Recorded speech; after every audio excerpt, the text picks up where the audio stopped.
Disney's John Carter was meant to kick off a trilogy, so it makes sense that fans are hoping for more soon. Here's everything we know about the plans for John Carter 2 and 3. Directed by Toy Story's Andrew Stanton, Disney's John Carter brings Edgar Rice Burroughs' classic sci-fi novel, A Princess of Mars, to life.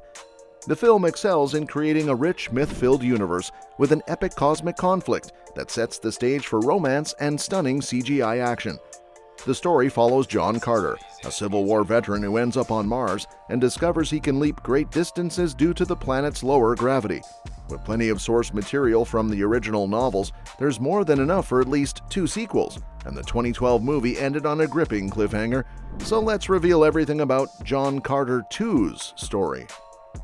Andrew Stanton revealed that John Carter 2 was going to be called Gods of Mars. Just like in the first film, Willem Dafoe's Tars would have been back, and Lynn Collins' Deja would narrate the prologue. The story kicks off with Deja telling their child Carthoris about the events of the first film, believing he'll never meet his father, John Carter. Soon after, Ciarán Hinds' Tardos Mors takes Carthoris to bed, but it turns out he's actually Matai Shang, played by Mark Strong, who kidnaps the child and vanishes. That's when the movie's credits roll and picks up right where the first film left off, with John Carter returning to the planet Barsoom. In the end, Deja, Carter, and their son are finally reunited, and the 3 Martian races, the Red, the Green, and the Firstborn, join forces to defeat the Therns. After a decade away, Carter discovers that Deja has been following a river, hoping it will lead her to their kidnapped child.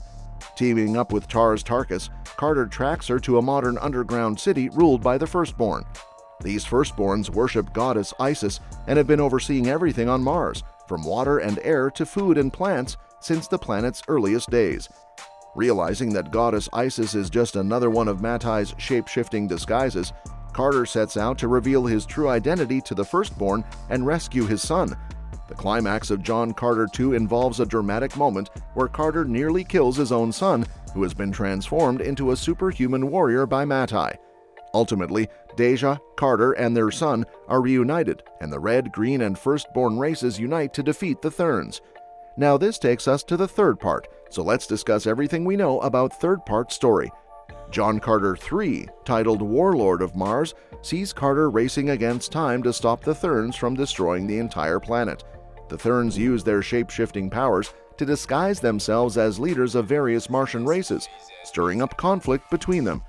Meanwhile, Deja creates a device to unmask the Therns, but they manage to destroy it and then kill Taylor Kitsch's John Carter. However, it turns out that this was just a copy of the real Carter, who awakens back on Earth. With the threat of a world war hanging over them, Carter and his family take their last Thern detector to the top of the world, following the trail left by the Therns. Back on Earth, Edgar uses his shotgun to rescue Carter from Thern Pinkertons and helps them return to Mars. Once there, Carter and his family continue their quest, eventually confronting and defeating Matai to save the planet. In the end, Carter earns the title Warlord of Mars. Knowing this, I can pretty confidently say that John Carter's sequels could have been much better than the first movie. Unlike the first John Carter movie, which struggled because it focused too much on setting up sequels, the canceled trilogy had a storyline that aimed to establish John Carter as a true hero, dedicated to saving others.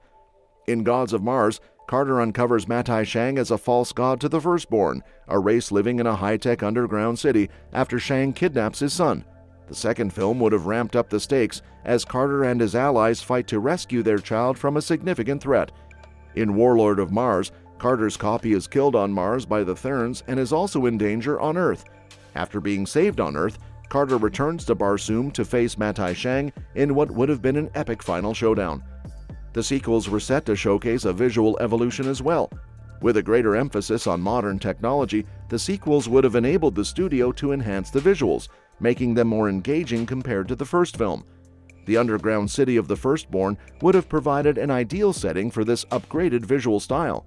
Throughout the trilogy, advanced digital effects would have played a key role, especially in showcasing new Martian characters in Warlord of Mars. Even though John Carter didn't get the reception the studio hoped for, the details about the canceled sequel still spark interest. The exciting storylines and fresh settings suggest that the trilogy had the potential to become a great sci-fi franchise for Disney. And that's why Disney has plans to reboot John Carter. Although John Carter flopped when it came out in 2012, many critics and viewers have reappraised it positively in the years since. While it still has its flaws, the general view now is that it didn't deserve its initial failure.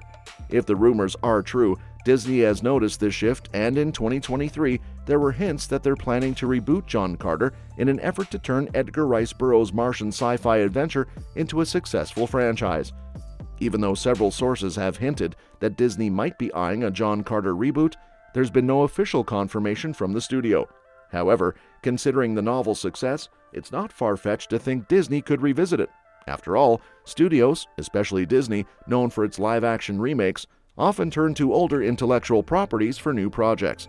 A recent example is the Disney Plus Percy Jackson series.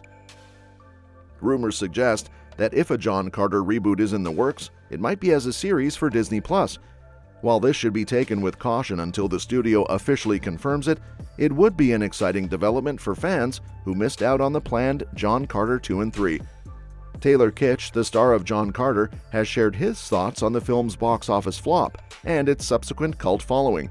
In an exclusive interview with Screen Rant, Kitsch spoke positively about his experience with the movie despite its initial poor reception. While it was challenging at the time, he now feels good about the film and its impact. Check out Kitsch's reflections of John Carter here. "Aw, thanks, man. I appreciate you guys' support too. I'm always flattered. That showed me, and I learned an incredible amount on that movie. I still have great relationships with that movie, which says a ton. I have no ill will whatsoever. I learned a lot, man." And took some big strides personally and professionally through that. It hurt, obviously, at the time, but in retrospect, I wouldn't change a thing, to be honest. It is what it is. We all have those moments. It's fun when people stop and talk about JC and their kids. They watch it with their kids and whatnot. That's what it was for, you know. It was fun. Disney has faced similar big-budget flops that were intended to become franchises. For instance, Tomorrowland, directed by Brad Bird and starring George Clooney, and Prince of Persia: The Sands of Time, which was criticized and faced backlash over its casting choices. However, as Taylor Kitsch notes about John Carter, such films can find a new audience over time, with parents showing them to their kids and people discovering them through streaming. With the rise of streaming, it seems nothing is truly lost forever, and John Carter has gained a more positive reputation in recent years.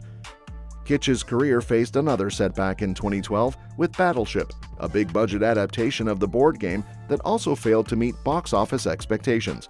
Despite these challenges, Kitsch's career has bounced back, with notable roles in True Detective, Waco, and The Terminal List.